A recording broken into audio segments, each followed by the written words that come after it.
เนาะบ้าก็ได้ใบลืมเก่าเฉยเกี่ยวกับพวกขอบ่ แม่นพวกแบบมันบวมมันอย่างเนี่ยไอเอามาทามาอย่างเนี่ยเช้าเอื้อยคนนั้น เกี่ยวกับตับนะ ยามกลางคืน เกี่ยวกับตับอีมันไออย่างวะ อ๋อ ตับวันนี้ โอ้ตับอันเอง โดย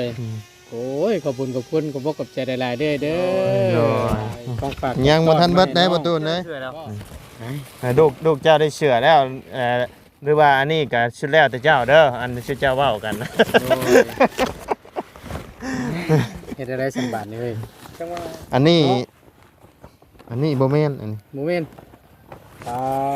หลายเด้อ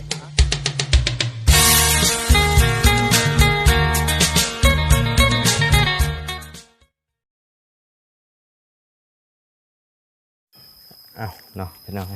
ต่อจากคลิปที่แล้วเนาะทางน้องพรเพิ่นไปหาหน่อไม้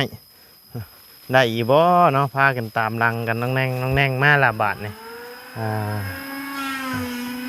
ทักทายกับสบายดีเด้อพ่อแม่พี่น้อง FC เบิร์ดจุกุทุกคนเนาะที่เข้ามาติดตามและรับชมทางช่องบ่ไล่เนาะทางน้องเพิ่นหาซิมาแต่หาหน่อไม้ย่างมาคือโศกคือเสาครับบัดนี้คอตกไปเชะมาละบาทนี่โอ้ยเนาะสบายดีเด้อเนาะใช้ก็ยังคือเบาย่องมาฮะโอ้ยได้ชำนี่สาวกินได้ แต่เช้ากินแล้วคือไปหาอีกใช่ ไอ้เพิ่นจะกิน โอ้ ใบเงา เบาเนาอยากกินแกงหน่อไม้อยู่นี่บ่มีบ่แถวนี้เลยเพิ่นให้บ่หาอยู่นี่แม่นไปหาเพิ่มโลเพราะทางนี้ก็ปรับกบอีกแล้วเนาะ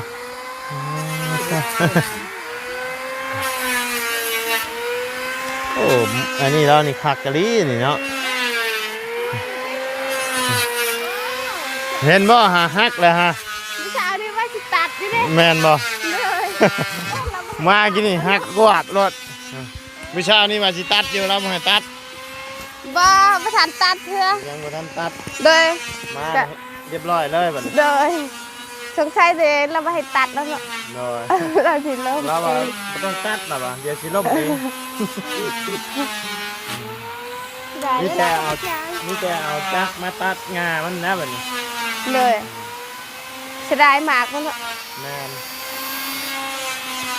หมากนกจำจะเอามากินแล้วไหมหมากนกครับ งามวะ ส่งคนกันยังบุป้าอีเนาะส่งกันเนาะ ใส่ไปหาทำไมเองงามเจ็ดนั่นอย่าดอกเลยอยากงามอย่าไม่ยืดงามงามเสียดายเยอะ ลายเลยเนาะกระดังสุกฮักขวบเลย ใช่จะก่อจากชาวบ้านเลยลูกมองเจอจะจานสินั่นอย่าเอ็นนะจานที่ ลายเลยคุณน่ะมันก็เหี่ยวถิ่นดิเจ้ามีแมงแคงนะ เอาไหม อยู่ทั้งนี้มีลายบ่เป็นแมงแคงอย่างเนาะมีอยู่บ่ เป็นแข็งแบบตัวใหญ่ฮัน แม่น บ่ฮู้ บ่ฮู้ เลย เจ้าบ่เคยหาบ่อยู่สิ ฮันตรนนั่นเองเคยมี เคยมี โดยไปหาเป็นถ้วยเป็นแข็ง แต่เดี๋ยวนี้บ่มีเนาะ งามมากเลย กินหมักลำไยดิบเดือต้นนั่นแหละ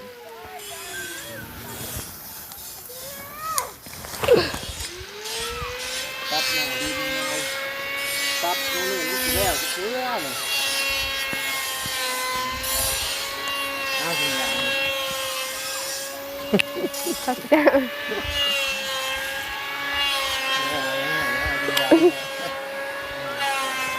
เฮ้ย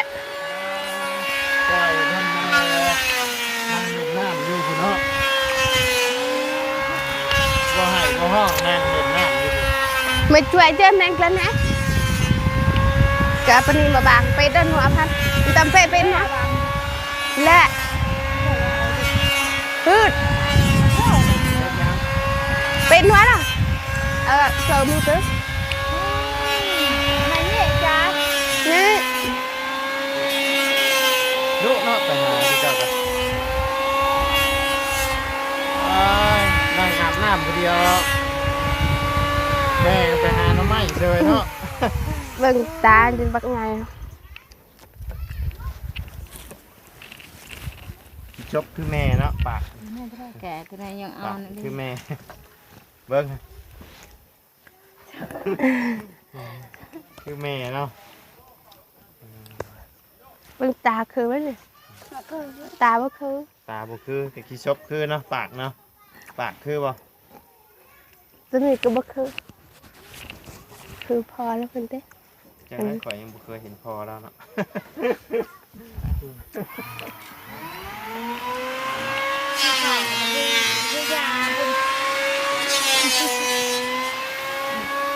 อันเนี้ยแปะ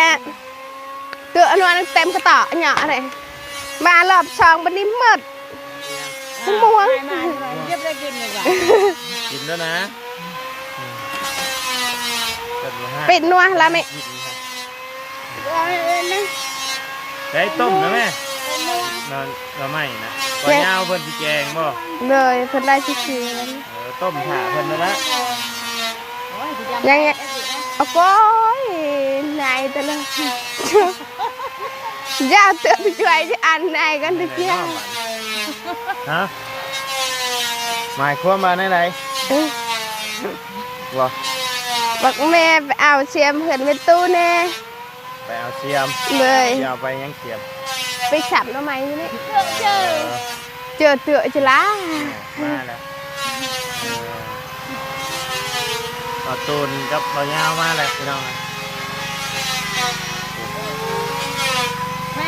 เอาหรอก ไปแล้ว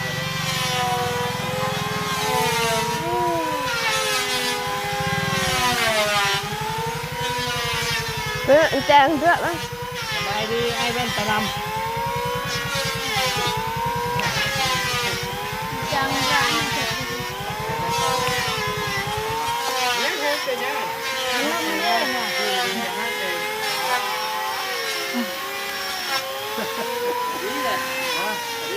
นเลยว่าครับจะนี้น้อยใจก็น้อยใจยังเข้าไปช่วงนี้มันเจ้าแน่นอนทำมาตั้งแล้วทำว่าเรื่องที่เรื่องที่เจ้าอย่างจำเป็นต้องได้บ้างไหมว้าวไอ้เพื่อนน้อยใจนะครับฆ่าตัวตายได้วันคนเดียวมันมีคนเดียวน้อยใจจับเชือกไปได้เป็นนี้ด้วยก่อนเลยนะเลยต้องรอเห็นนี่อยู่ได้ง่วงไม่ได้เบิ่งไม่กบง่วงกันเด้อหน่อยใจเนาะโอ้ยน้องนายอยู่ดิ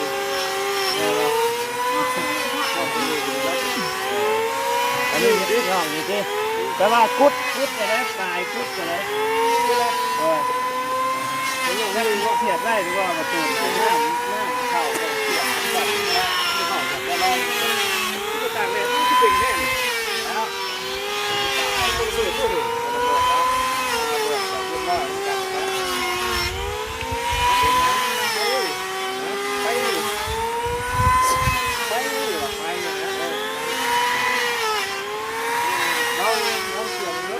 ตายแล้วให้เบิ่ง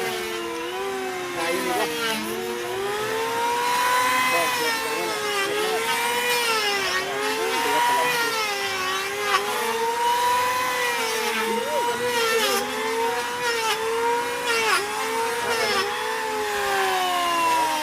เจ๊เดี๋ยวนี้นี่ก็เป็นสิบลองดูแต่ก็เสียมือไทยป่ะ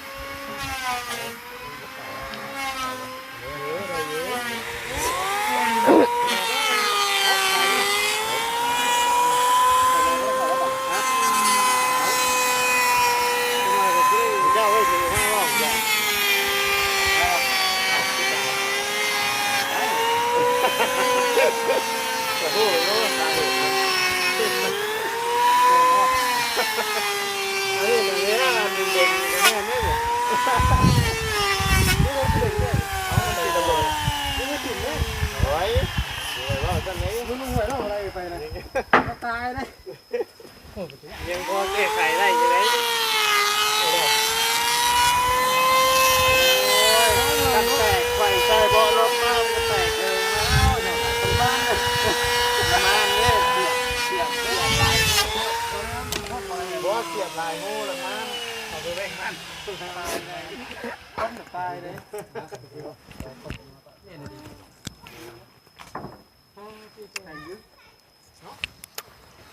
พอดีได้จ้ะทางประตูนมาเนาะยังไงมีอยู่ที่ประตูนบ่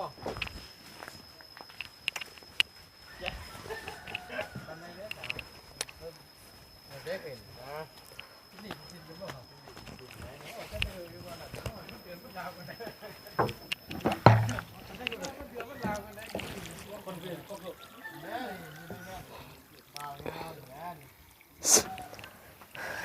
เอาไว้กินหมากก็บอกยังไงหน่อยมาตัดเลย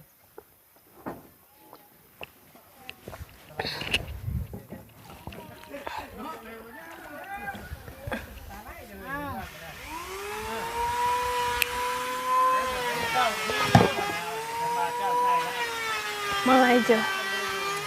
mày cái đó bằng làm nhảy mày trên trẹt này trên trẹt mặt ยำเลย เป็ดไหมอ่ะ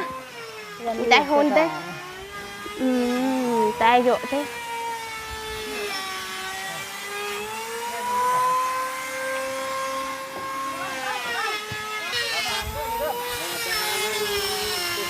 นี่ก็ตายชอบปลาเนี่ยแม่ใช่ปะจะได้อมปะเท่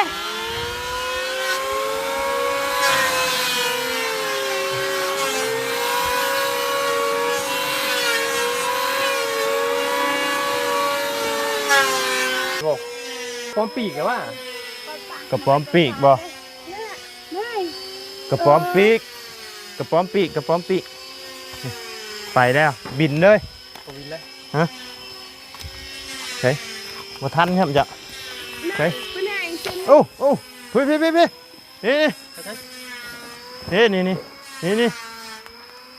บ่เห็นครับโอ้ยเนาะเรียบร้อยไปจ้ะ พร้อมปีกก็มีบ้าง ฮะมีแล้วกระป๋อมปีกเนาะเจ้าไปเว้าใช่คนเขมรในข่าวหัวได้เขาเว้าบ้ากับกระป๋อมปีกเนี่ยหัวได้ ว่านั่นนะเป็นภาษาเพื่อนบ่ แม่นเป็นภาษาของเพิ่น แม่นเลย แม่นมัน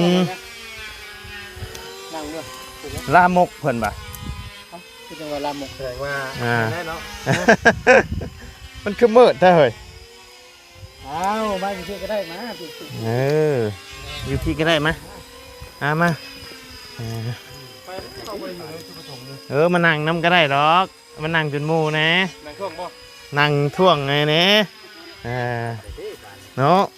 ว่าไปเห็นถุงใหญ่ก็ดีใจแล้วค่อย บ่ได้ เอาขอถุงมันก็ได้ไหมเนาะถุง จับให้อ้ายนั่นล่ะ เอาขอถุงเด้อ บ่ได้ได้ถุงนี่ของข้อยถุง บ่ เลย นี่ ตะกู้ นี่ใส่ถุงได้แฮะ เบิ้งตีนจ้ะนะว่าเนี่ย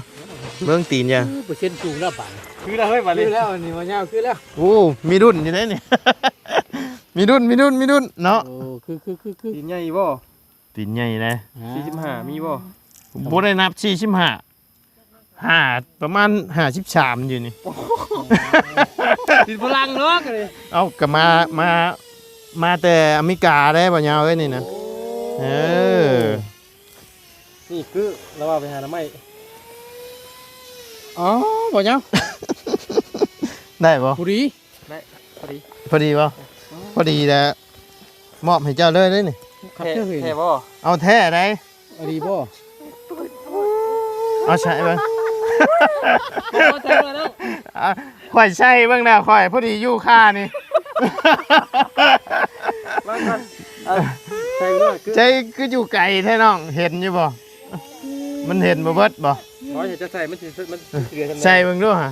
เบิ่ง ปล่อยกระชี้ใหญ่ เบิ่งกันเด้อ บ่ชูชีดาว โอเคโอเค มาเลยไปเลย ใช้บ่ยาวได้บ่ยาวน่าจะได้อยู่คือหั่น พอ นี่ ดีพอดี โอ้ยงามเลยบ่ยาวโอ้ยได้แล้วได้แล้วข่อยเสียดายจ้อยๆอยู่มันเบาเลย คุณคือผู้โชคดี นี่จะกระเบิ่งเบิ่นแต่ว่าบ่มีเนาะนี่ราคา มาแต่ไม่กล้ามุ่ย โด นี่ ย นะ ราคาเท่าไหร่เลยนี่ โอ้ย บ่มีราคา นี่ยังเพิ่นตัดป้ายออกจ้ะ แม่นเพราะว่าเอื้อยแล้วว่าคันว่าแบบว่าโชว์ราคาน่ะเขาเวลาคิดค่าส่งน่ะแพงล่ะว่า แม่นแม่น ต้องสิออก แม่นเป็นเรื่อง ร้อย เออ ร้อย ได้เลยคักแท้ เนาะ จะต้องอีกค่อยดีบ่ เอาให้เจ้า โมเมนต์ว่ามันย่อยก็ดีใจชื่อบ่ได้เด้อเนาะ เจ้าอันนี้ทิ่มเนาะอันนี้เนาะ มา ก็ได้ใบลืมเก่าช่วย โอ้ยังอยู่ได้ ยังอยู่ โอ้ วะเป็นอะไรแข่งขาบวมเช่าได้บ่ประตูน ที่เห็นนั่นน่ะ โอ้ยังบ่เช่าอยู่เนาะยังแข่งกระดันอยู่ มันก่อยจังว่าอยู่มันต่างกันหลายโดยกลางพอรถ ยังเจ็บอยู่บ่นี่ ปวดแต่บ่ ป เฮ วด ง อยู่เนาะ แม่นปวดแต่บ่เฮงมันเบ่งเรื่องยุงกว่ามันต่างกัน ยังอีกบ่ ฮะเบิดแล้วเจ้านะเบิดชิด พอได้ยิบเชียวยิบเชียว อันนี้ก็ฮะแค่ปัญหาโตบ่ได้สิได้นะ เราเคยแข่งเป็นแค่นี้ ก็ทางเท่โอ้ประตูนใช้ไว้หรอกอันนี้ก็มีตัวนี้ของมาจากยุโรปนะนี่จะใช้ได้หรอก ยอมแล้วตะวันนั้น ยังก็อยากสิพัน จะสิพันบ่ อย่าสิฟันนะ คือฝั่งนี้บ่ได้บ่เอ้ย ไม่เคยขึ้นตาเลยจะพ่อพูดจะว่าชื่ออยากสิพัน อั ไป น เฮา บ่แม่นประตูนเลย ฮะ เป็นยานวดไอ้นี่แหละเอื้อยเพิ่นผากมาให้เห็น โอ้ เพิ่นเห็นจะเจ็บย่างยิกเพียกยิกเพลอยู่นะ โอ้ยขอบคุณหลายๆเด้อเด้อ เนื้อจังบานะ โอ้ยคอยเราก็นึกว่าเอายาสิพันมาให้ ใช้ลองใช้มึงดูฮะจะว่าดาว่าเพิ่นมาดีตัวนี้ ครับ เกี่ยวกับพวก แมน ปั๊บ จะอ่านออกบ่คือเบิ่งคักแท้ มันก็สิได้แต่ที่ OUN นั่นแหละซื้อก็เองได้อยู่บ่ได้เลยบ่ได้เลยแต่ว่าเกี่ยวกับพวกขอบ่ แม่นพวกแบบมันบวมมันหยังเนี่ยไอเอามาทามาหยังเนี่ยเช้าเอื้อยเพิ่นน่ะ เกี่ยวกับตับนะ ยามกลางคืน เกี่ยวกับตับอีมันไอหยังวะ อ๋อ ตับวันนี้ โอ้ตับอันเอ โดยโอ้ยขอบคุณขอบใจหลายๆเด้อเด้ โด อย ของฝาก ยังบ่ทันเบิดได้ประตูเลย บ่ ตายของประตูนี่ โอ้ วิชาตาลอนแล้วบัด เอาผู้มักเด่นไอตะกงตะก้อนะ เอาแล้วบาดมันสิได้ออกมันก็ดิน โอ้คัไอ้นี่มีไฟนำ มันดินบ่ได้แล้วมันเจ็บคอ คือคอซะ ฮะ ลูกติ่งยังน้อยอยู่ ดุก เอ้าต้องตีหนึ่งบ่เล่นทำนี่นะ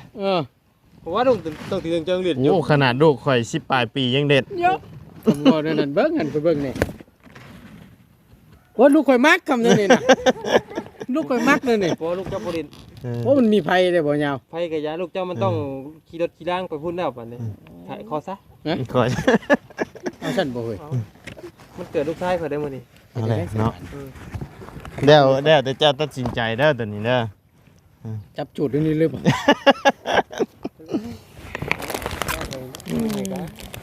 ขนมอันนี้ มาแต่นอกบ่เฮ้ย พวกมาแต่นอกในประตูเลยนี่นะ โอ้ก็มีอันนั้น หืม เกือบนี่ก็มันรุดมาชื่อได้นี่พี่น้องเนาะ เออข่อยเนี่ยเบิดนี่แหละเอาประตู ทงนี้เป็นของข่อยบ่ เป็นของเจ้าเบิดเอ้ยนี่ โอ้โห เสื้อผ้าของเจ้าแล้วก็ของลูกชายเจ้าอีหยังก็อยู่ในนี่แหละนี่ ครบเลย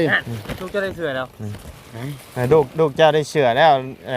หรือว่าอันนี้ก็ชุดแล้วแต่เจ้าเด้ออันชุดเจ้าเว้ากันนะ เฮ็ดอะไรสันบาทนี่เฮ้ย จังว่า อันนี้บ่แม่นอันนี้ โมเมนต์คือหลายแท้ สาวบ่ยาว ขนมอันนี้มอบให้ทั้งบ่ยาว มันอยู่ในเป้าหมายอยู่บ่ล่ะ บ่แม่นว่าเอื้อยเราบ่ได้นั่นเอื้อยเราว่าให้ค่อยอ่ะแบบขนมมาเอามาแบ่งกันกินเนาะ เอาเพิ่นซะ หน่อยนะ โยม ใช้ ก็คือได้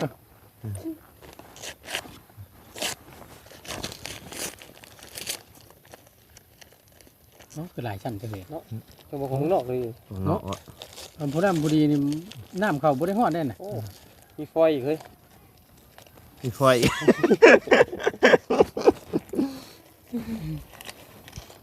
เบิ่งค่อยๆสิเบิ่งขนม อันนี้ บ่ยาวกัน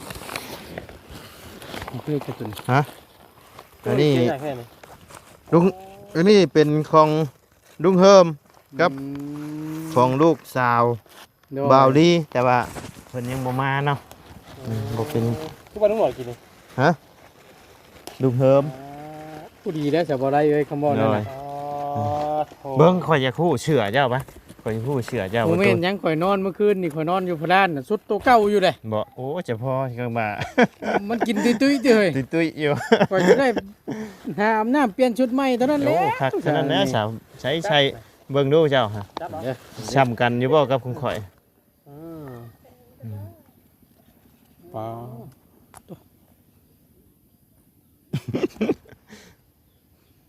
โตแล้วเป็นล้านนะ โตละ1 ล้านกีบพี่น้องโอ้ย เฮ้ย ของแต่ว่า ที่ว่าอย่างงูว่าไอ้ดังเอานี่ข้าจับก่อ ป้าน งามเท่าเฮ้ยนี่ เจ้าก็จะพาให้เราก่อนเนาะใช้อันเดียวนี่บ่ ให้ลองได้ป่ะ ดองเลยแล้วบ่ ได้ไอ้ใหญ่พ่อ โอ้ของน้ำนี่ของน้ำเกลื บ่นะอันบ่ห้องน้ำนะใส่รถถอดรถนะ จังบ่ เบิ่งหลังมีตุ้มไว้คันกันเลย โอ้ยยังไงเพิ่นเลยเห็นว่าก็เนาะเบิ่งอย่าว่าฉันว่าซี่เด้อขอสิไปล้มมึงเด้อ อยู่นี่แล้วนะประตูย่างไปนี่ จ้า มันไกลไปห้องน้ำ จับเอาหน้าน้องไอ้ โอ้นี่ มานะ ตัวนี้ก็ หลายเรื่องได้ข่อยใส่รู้ เอา แล้ว จับเอา ตัวนี้ เอาตอนหนึงเอา ตัวละ500,000กีบตัวนี้ ตอนหนึ่ง ขอบคุณเด้อหลายๆเด้อจักหน่อยเด้อบ่ได้เด้อ โดย ไปห้องน้ำมัน น้อย อีหล่าเพิ่นก่อนจะสิแก้นี่ก็จักไง น้อย น้องไอ้นุ่งเพิ่นนี่แหละ โดย โอ้ยแอมเพิ่นว่ะ แอมบ่ อืม ใช่น่ะเบิดได้จัก มาเลย โดย เอาไป ฮะ ตัว แซ่บอยู่บ่ ครับ คือฮักเจ้าว่าเจ้าอมกินนี่เจ้า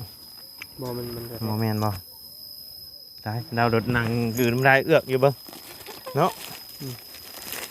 ใช่มี2ชั้นบ่ นี่ยังอยู่ เดี๋ยวเบิ่งเอาให้แล้วกัน เนาะแล้วอื่นน้ำลายเอือกอยู่กะอันน้องอ่ะ กับใจได้แล้ว หน่อยแตกชับยังบ่ต้น เปลี่ยนมือเท่านั้นหมด แต่ว่าถุงตัวนี้นะเป็นของบ่ได้พี่น้องเลยใส่มาซื่อๆทางเอื้อยเพิ่นซื้อฝากมาให้เวลาไปเบียกไปงานใส่ไป คนละคอถุงเจ้าเลย บ่ได้แล้วบ่ยาวเว้ย ไม่บ่ถือ บ่ได้ตัวนี้อันเดียวนี้เด้อ เลยอยู่ ใหญ่เอ้ว รุ่นเสื้อผ้าเก็บปูดได้ แม่นรุ่นเก็บเสื้อผ้าใส่ไปสิโปนได้นี่ ผู้ดีเลย เฮ้ยอ่ะ ไง บ่พันเจ้านี่สิพอดีดิแม่นใหญ่เบายาวแล้วบ่ใหญ่ โอ้ยนะ บ่นี่เราบ่ใส่ไปแล้วนะ เดี๋ยวว่าฉัน ได้ใส่เต็มมื้อแหละพอเราบ่มีเสื้อเปลี่ยนเด้ ว่าข่อยเชื่อข่อยก็ยังช้ำกันได้กับตัวนั้น โอเค โอเคเลย บ่ประตูใช้ได้อยู่ ผู้ดีงามเลยคักใช้ฮัดได้กับมุนมัดได้อยู่ยากช้ำข่อยน่ะ ตัวนี้ซ้ำกันบ่ สิใช้เดียวกันบ่ตัวนี้ ไอ้มันแบบน้อง เจ็บบ่ น้ำหนักเพิ่มแต่แตกข่อยว่ะ กิน จะไปหา ได้แล้วจ้า เจ็บ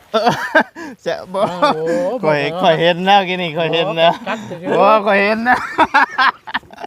บอกก็เห็นนะนี่เบิดชุดเลยนี่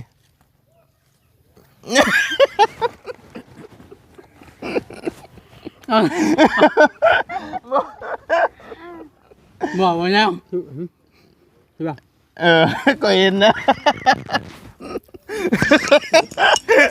โมเมนต์ก่อนนี้ โอ้นะก่อน โอ้ยบอกข่อยสิเพชรบ้า เอาไหนๆก็ย่าดอกแซ่บคือเก่าแล้ว เจ็บคือเก่าเนาะ อ๋อกันน่ะ แม่นป่ะ แม่น ไม่มูกิน บอกก็มันนี่ ปุ๋ยใช่เดียวกันเลย โอ้ใหญ่เลยตัวนี้มาตุนใหญ่ตัวนี้ใหญ่ตัวนี้ งูแน่ก็ใช่นะ ใหญ่ก็ งูกังงูเพิ่งฝันกันดีเนาะข่อยก็ใจเตือนเก่าเจ้าบ่คิดจะให้ข่อยบ่ เราใช้เสือตัวเก่าเลย งูว่านั่นนี่งูว่านั่นนี่ก็ขนาดนั้นว่านั่นอ้าวเฉย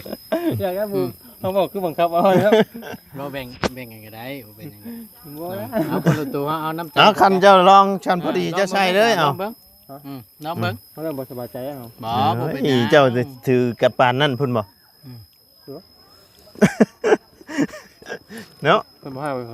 ไป ให้ดอกเพิ่นให้ดอกเฮงได้บุญน้ำกันแล้ว น้อย ใช้ไปใช้น่ะใช้ได้เชื่อผัดยังเยือบกับป้าพวก สร้างเป็นแท้ เบิ้งได้เบิ้งดังมีตุ้มหวยกันบ่จะเจอแล้วเฮ็ดดีๆบ่กินนี่บ่ เอาก็อีตัวอย่างยังแซ่บเฉยเดี๋ยวจังไปเอาน้ำลองคอไปถือว่าเยอะชื่อว่าเยอะ แม่นติ โอ้ยเบาเงาจะหูเยอะ มันก็ต้องหลังนู่น ปอดยาแหละบอกไว้ไปกันยามีแต่ตุ่มหอยคัน นี่คือจอมยุทธเบิดซั่น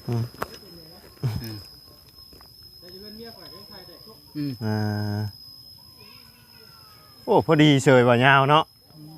เออ มันขำกันมา เพิ่นดึงขึ้นนะ